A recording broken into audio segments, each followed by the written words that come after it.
G'day, my name's Reuben. I'm part owner of Indi with my dad. We rebuilt the boat over the last few years. Probably wrapped up the project around 2 years ago, yeah. I'm a shipwright and naval architect, and Dad's pretty much the apprentice, so yeah, a bit of tough work for him. Indi is a really beautiful, honest boat, very simple, classic design. That's what I was looking for. I did my apprenticeship building cooter boats and classic boats, so I really got a thing for the working boat.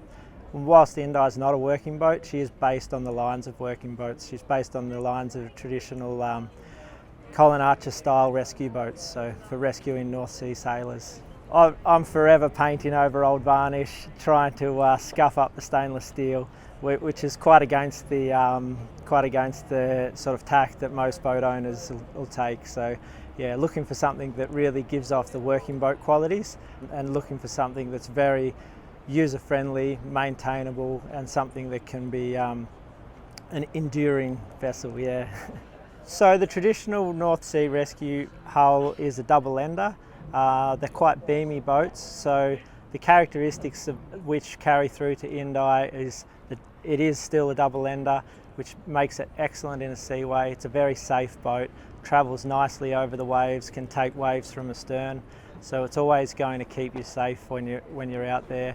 You can carry whichever amount of sail suits your preference of sailing, and typically we can hunker down with just a small rag up and feel quite safe. Another thing about it is the very wide side decks, so it's always safe to walk around the outside of the boat.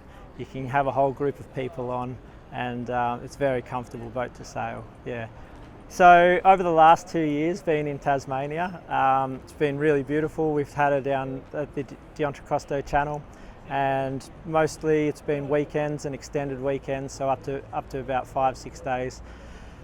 The goal seems to be targeting crayfish, yeah, so we'll go diving. You can see on the side of the boat we've got the compressor there, so you might see us tucked in hard up against the cliffs around Dover, only a boat's length from the rocks, so yeah, we get in a few hairy situations there, but that's sort of what it takes to go fishing. So it was only last weekend. We were just off Partridge Island, and traditionally you sort of anchor a nice yacht on a sandy bottom, and you've got plenty of space. You can dig the anchor in and it's going to be very safe. But what I like to do when we're diving is drop a very short anchor, so just only a small amount extra from the depth of the water, and then get the divers in the water, send them out to the coast, get a couple of crays, and we'll have someone on board sort of watching that anchor.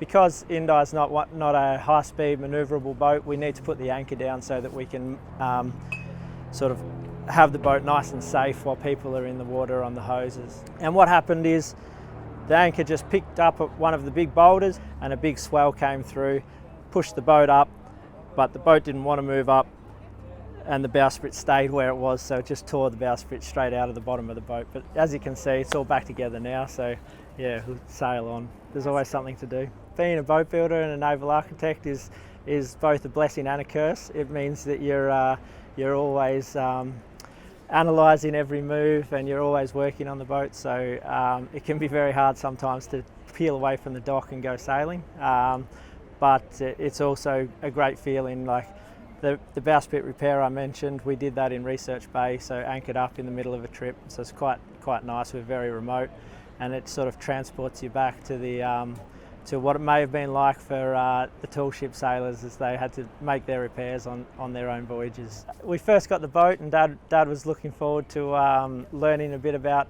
boat building, and he soon found out that it's quite a steep learning curve. It's a very specialist trade, and I was very lucky to go through the trade in an environment where there's sort of 20 people, all expert craftsmen. That was in the wooden boat shop in Sorrento in Victoria, and get a lot of guidance.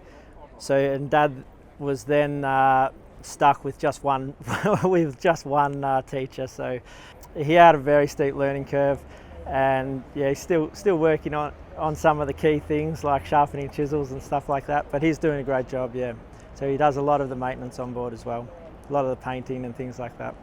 On the outside of the boat, you can see there's a nice little cover over the compressor.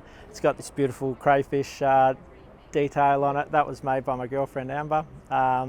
She's one of the crew, and generally only attends the glamour trips, but she's very keen on having the crayfish come off the boat at the end of a trip. So, on board Indi down below, there's a beautiful little tiny tot stove, and it just takes the edge off on some of those evil cold Tasmanian winters. It means you can come down, go for a weekend, and really enjoy yourself.